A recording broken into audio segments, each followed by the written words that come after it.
Mercredi 14 juin 2023, Raphaël Etoven, philosophe, triomphe de l'intelligence artificielle ChatGPT dans un rarissime duel épique.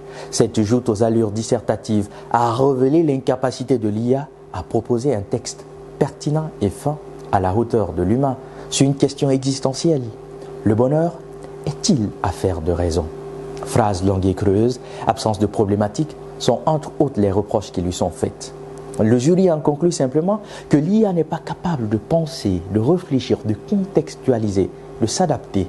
Ceci est le propre de l'homme, sa chasse gardée.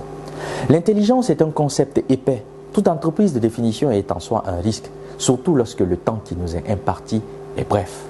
Toutefois, à l'égard de l'anecdote racontée dans mon exorde, plusieurs points permettent d'affirmer sans équivoque que l'une des plus grandes utopies du siècle présent est de penser que l'intelligence artificielle surpassera un jour l'intelligence humaine.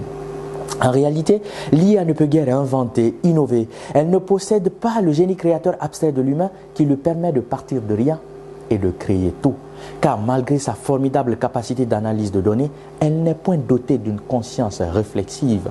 L'IA n'est qu'une fois des pâles copies du cerveau humain, dédiées aux tâches répétitives, rébarbatives et parfois ennuyeuses, incapable de comprendre les réponses qu'elle-même génère. L'exemple de Try, un robot conversationnel mis en ligne sur Twitter, en est une illustration éloquente. Par ailleurs, l'objectif à l'horizon 2029 de créer une intelligence artificielle générale capable de tutoyer l'intelligence humaine n'est qu'une vue de l'esprit.